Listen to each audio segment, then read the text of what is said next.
Et je me suis dit, dans la vie, on aime bien avoir des cadeaux.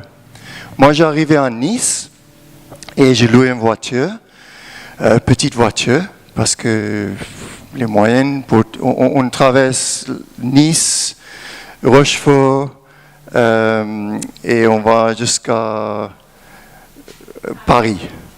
C'est une longue route, et on a juste demandé une petite voiture. Quand on arrivait pour avoir la voiture, ils m'ont dit, là, vous avez Hyundai Tucson.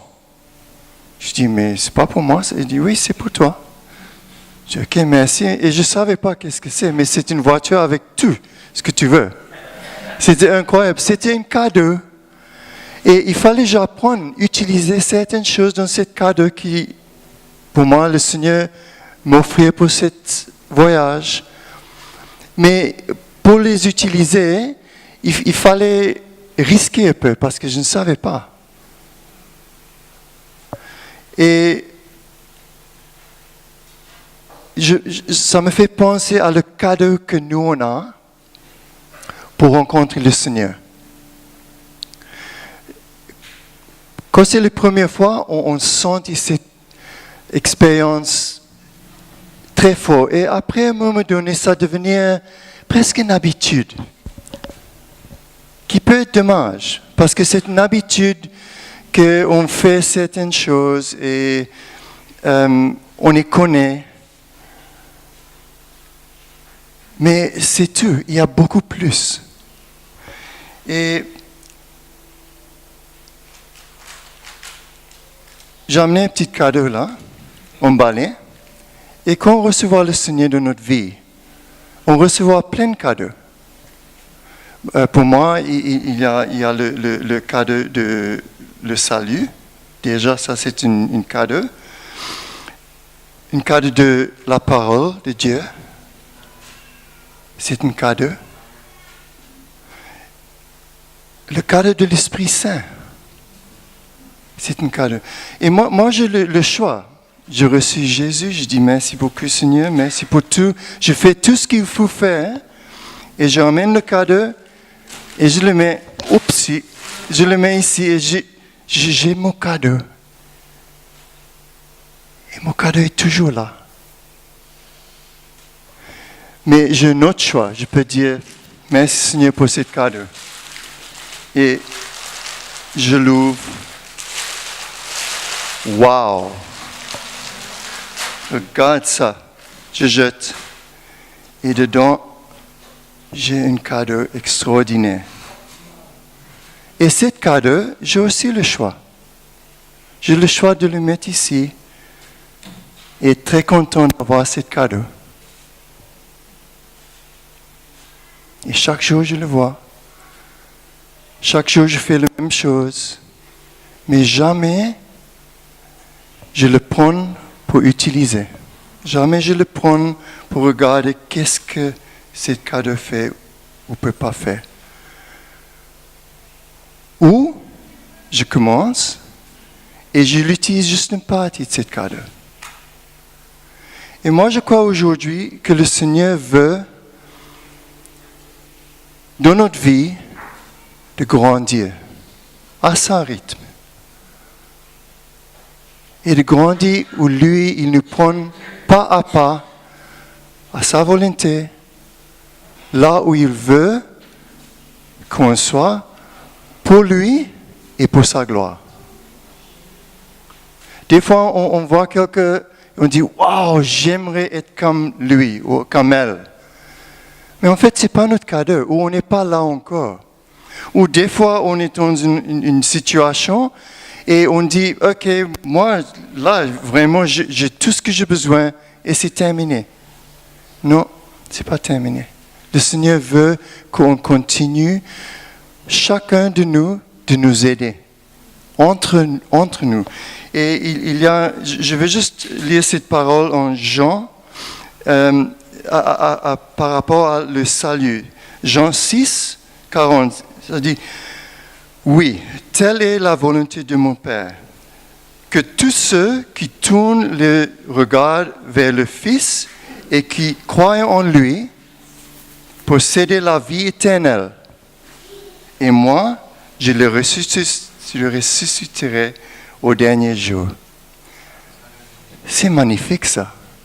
C'est magnifique. Juste cette parole-là, ça me prend et je veux continuer. Il y a quelque chose d'autre. Je ne peux pas juste rester sur cette parole. Et je vais un peu plus loin et si on regarde le parole, la Bible, et en Éphésiens 6, 17, ça dit « Prenez le salut pour casque et l'épée de l'esprit, c'est-à-dire la parole de Dieu. » On a besoin d'utiliser cette parole. Parce que malheureusement, cette parole aussi peut juste être là. Et le dimanche, je le prends. Et je viens à l'église. Je dis bonjour tout le monde, comment ça va? Vous êtes bien? C'est très bien. La semaine était très bien. Mais je l'ouvre jamais.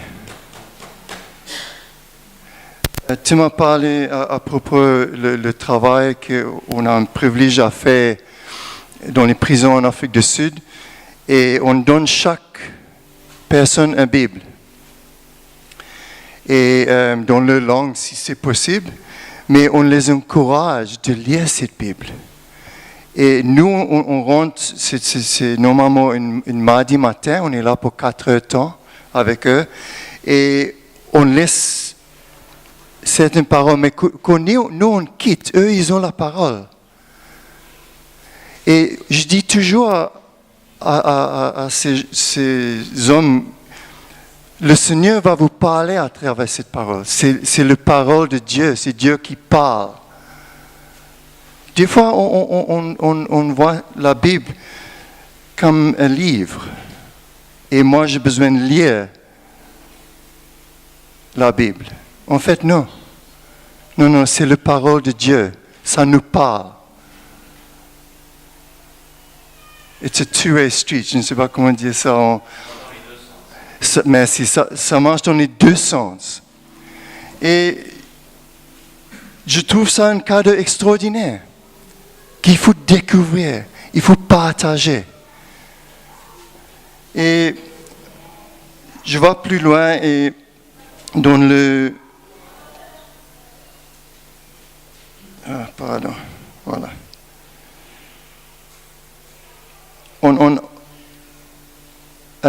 Acte des Apôtres, acte 1, verset 8,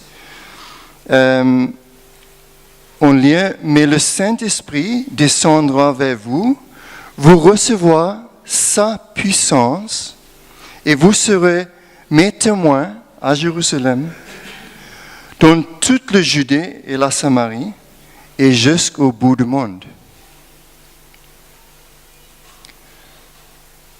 Là, on voit quelque chose d'autre. C'est notre cadeau qu'on a. Ce cadeau, ce n'est pas juste pour nous. En fait, ce cadeau, c'est pour prendre la parole jusqu'au bout du monde. Et vous savez, mes frères et sœurs, c'est pas pour les gens spéciaux. C'est pas pour les gens qui sont appelés spécialement pour aller je ne sais pas où. C'est pour chacun de nous là où on se trouve. Je n'ai pas besoin de venir en France ou aller en Chine ou quelque part en Afrique. Je peux le faire. Mais beaucoup d'entre nous ne vont pas le faire parce qu'on n'a pas le moyen.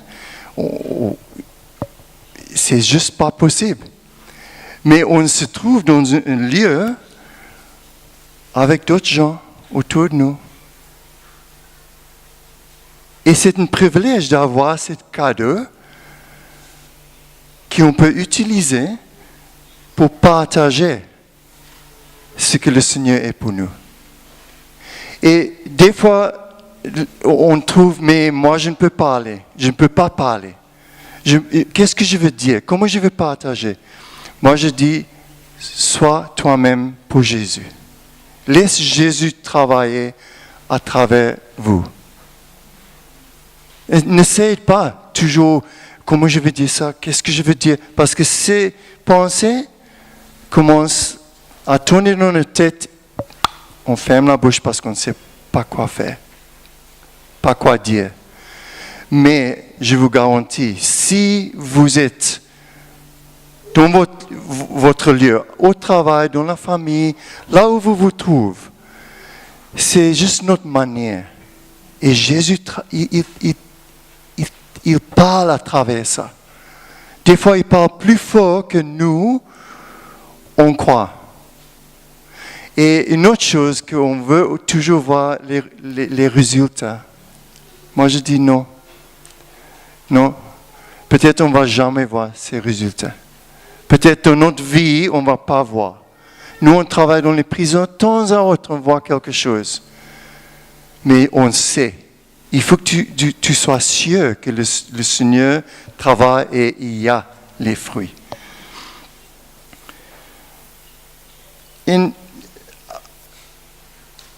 Ces cadeaux qu'on reçoit, ce n'est pas pour nous. On lit en Corinthiens 12, le verset 7. À chacun, l'Esprit se manifeste d'une façon particulière en vue du bien commun. Ça, c'est bien ça. Parce que l'Esprit ne manifeste pas pour on. Et moi, j'ai mon relation avec Jésus et je suis dans mon petit coin. Et c'est moi et Jésus. Non, c'est beaucoup plus fort. C'est pour l'Église. Et l'Église, ce n'est pas juste ici. C'est notre frère et soeur qu'on rencontre ailleurs aussi. Pour les encourager. La unité ensemble, en Jésus. De garder ça. De nous aider. Une et l'autre. Et le dernière parole qui pour moi, c'est vraiment, ça montre comment le Seigneur nous utilise. C'est en Jean 13, 35. Ça dit, à ceci, tu rencontreront que vous êtes mes disciples à l'amour que vous aurez les uns pour les autres. C'est une responsabilité, ça. L'amour est beau, mais c'est pas facile. Mais c'est cet amour qui va montrer Jésus. C'est la façon que nous, on peut montrer Jésus au monde. Merci beaucoup.